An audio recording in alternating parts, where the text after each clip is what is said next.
The row between Washington, D.C. and Beijing over the Chinese spy balloon, some call it Balloon Gate, has sent relations between the two countries into a tailspin.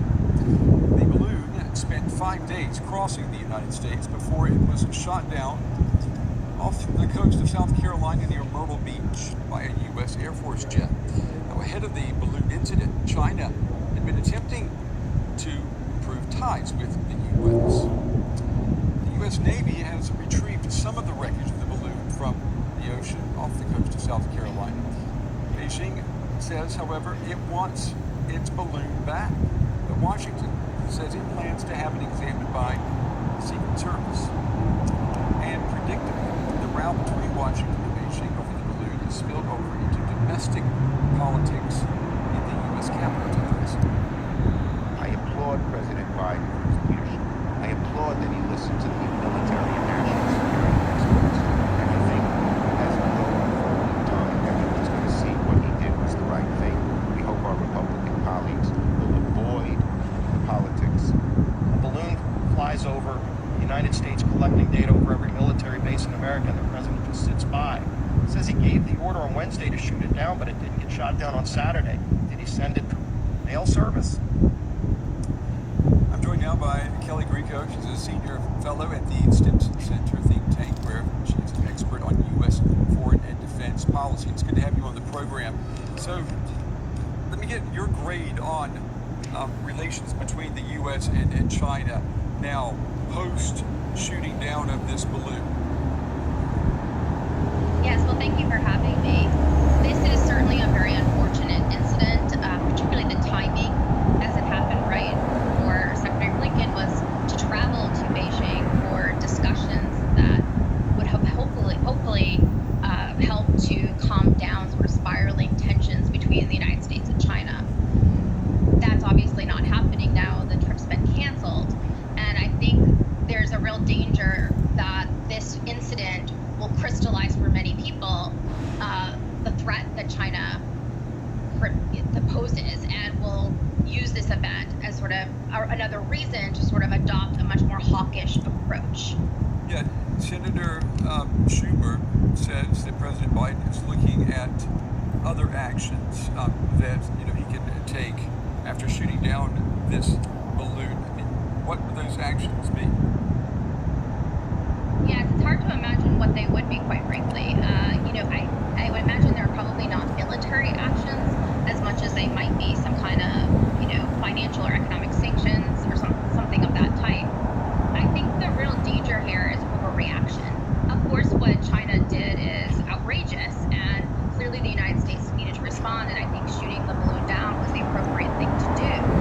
But these kinds of incidents are likely to happen when you are competing against another great power, and that's explicitly your approach is, what we call here in Washington great power competition.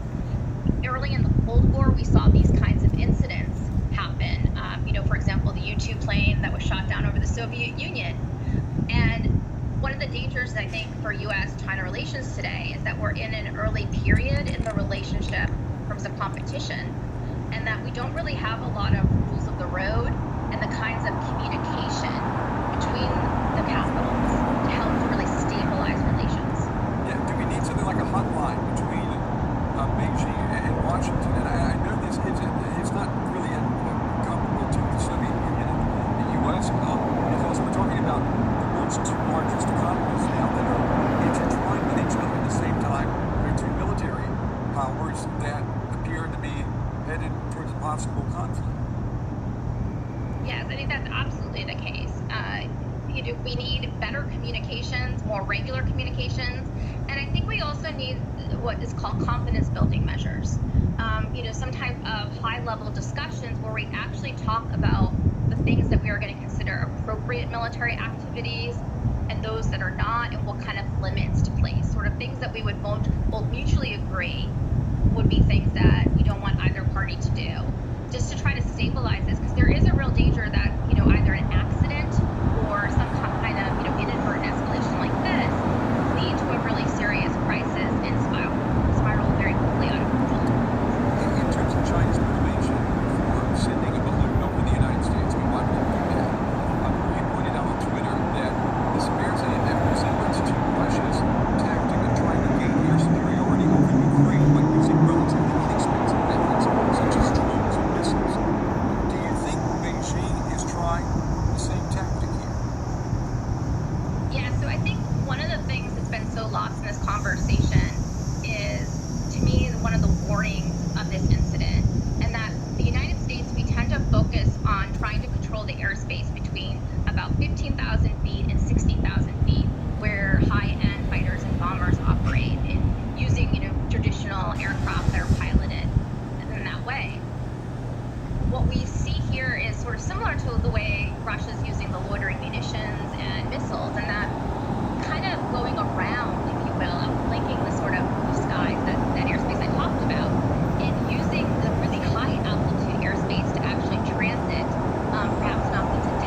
spy balloon off of our launch. About a guarded down in the center of the ship. We learned that balloon is 200 feet tall and 2,000 pounds of equipment.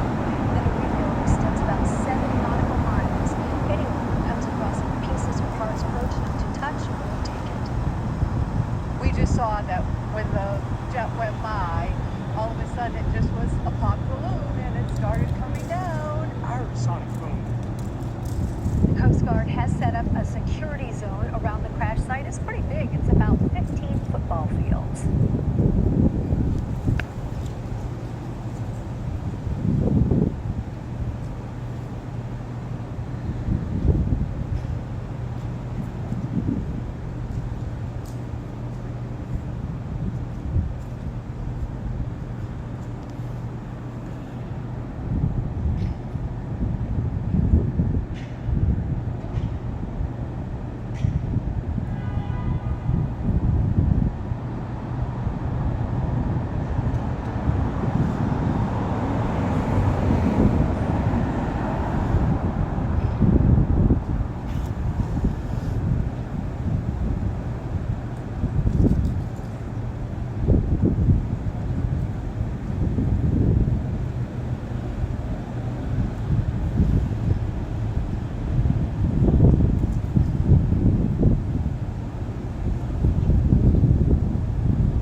All praise Yahweh Shem Yahshua Bashim Rakakadash. Double honors to the elders and apostles, men in truthful and down regarding his truthful knowledge. Call Yahweh Shem Yahshua Bashim Rakakadash. Give all praise Yahweh Shem Yahshua Bashim Rakakadash. And the Wadi Yahweh Shem Yahshua from the spirit of elders and apostles, men in truthful and down regarding the truthful knowledge. And call Yahweh Shem Yahshua Bashim Rakakadash. Those reports relating to off the coast of Myrtle Beach, North Carolina, talking about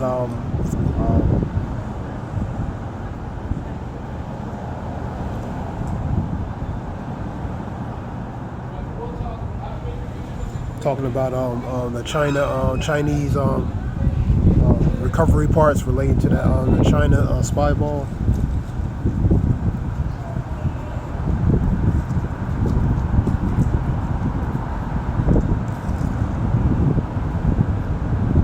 South Carolina, still off South Carolina. Off of South Carolina. Myrtle Beach off of South Carolina.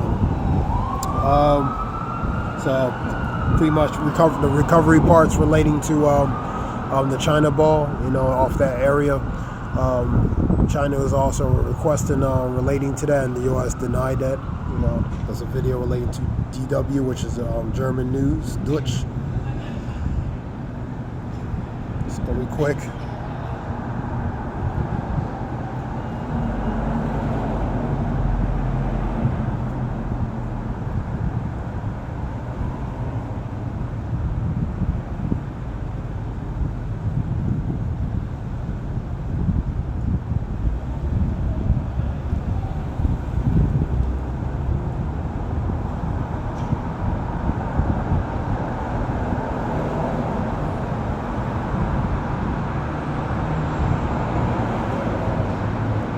Ecclesiastes 5:15, be not ignorant of anything in a great matter or small, whether it's in a great matter or small, so be not ignorant, man.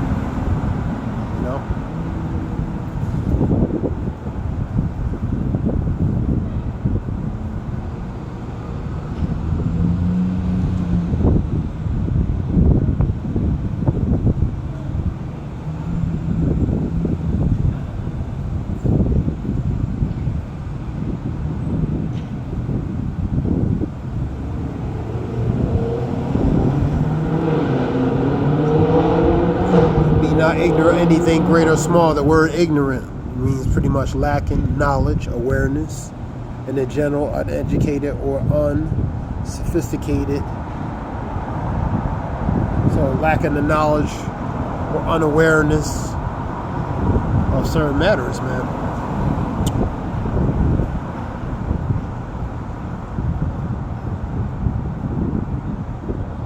Let's get it from a, I'm gonna get it from a whatchamacallit. Get it from a different version, see what it says, NLT. See what it says.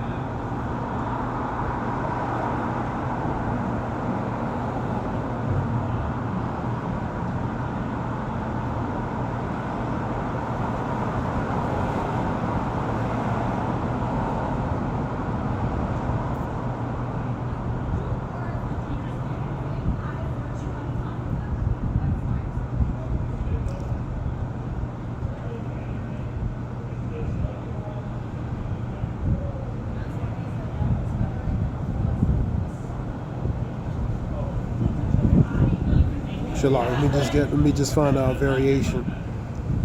Let me see something. See what the contemporary says.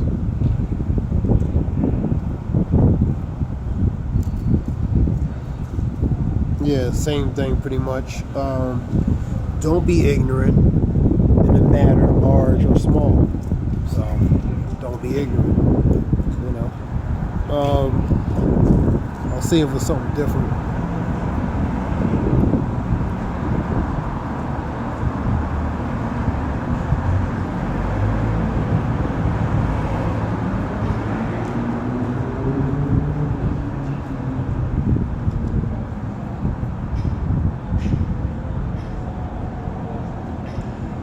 I want to get next scripture, Jeremiah.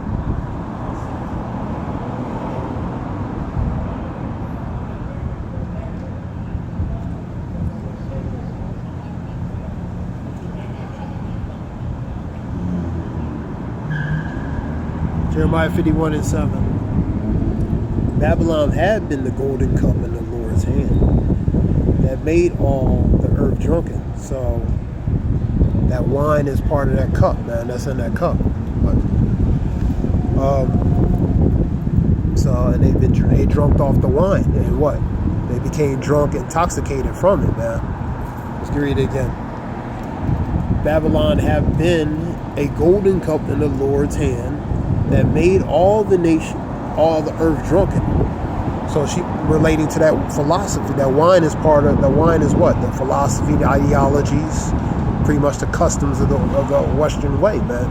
And they passed that cup, which was full of that wine, among all the nations of the earth, man. And they drunk all that. They drunk of that wine, and they became drunk. They became, intoxicated, inebriated.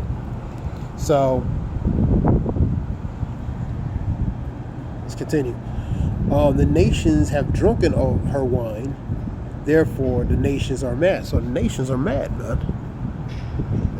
They realize this stuff ain't no good. You know what I mean? And so, and these nations, they be coming to get mad. They're building up their anger and their animosity, their pre-animosity, and their dislike towards relating to Babylon, man.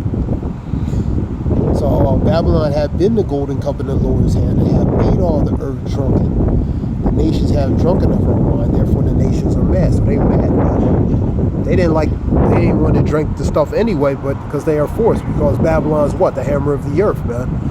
A hammer is what? A tool, instrument of cruelty, man. So, and plus, Babylon relates to the earth has been given to the hands of what? The wicked, man. So the power is in the hands of the wicked. And their power is to what? The military, man. That's part of that hammer. That's part of that sword, man. want to get it from a different version. This is Jeremiah 51:7. I'm going to get it from a different version.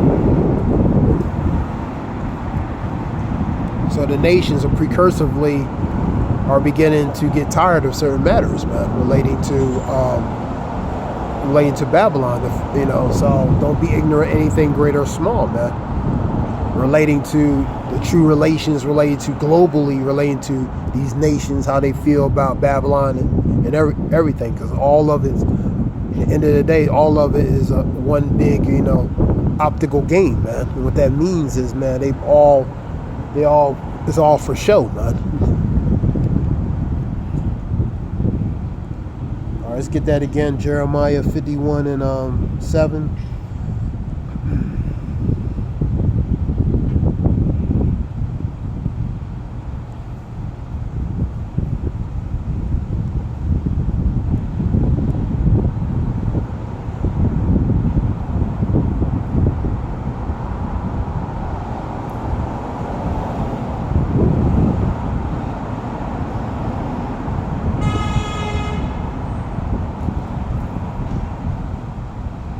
I'm going to get it from the GNT and see what that says.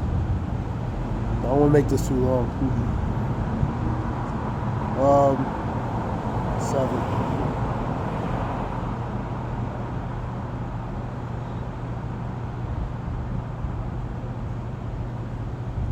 Here we go. Number 7. The Babylonian was like a golden cup in my hand, making the whole world drunk. The nations drank its wine and went out of their minds. Yeah. They went out of their minds, man. That wine was tainted. Has some stuff in there, man. So they went out of their minds, man. They realizing after they sobered up that, after they sober up, they realized that that wine wasn't good, man. Now they're becoming mad, man. This may be the precursors of different things. You go to Ezekiel 38, where these nations begin to gather up to, relating to Russia, the ones that's going to band up to that, U.S., Israel, the ones that's going to band up to that. So these nations, the tensions of these nations are building up, man.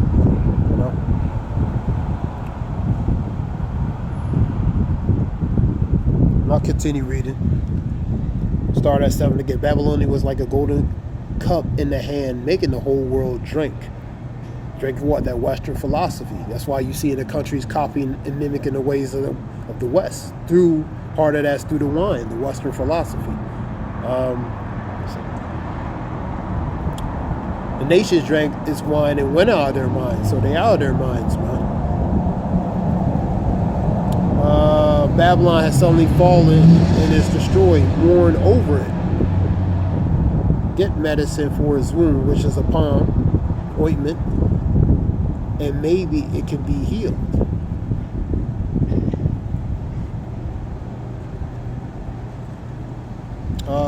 Foreigners living there said, we tried to help Babylonia, but it was too late. Let's leave now, go back home.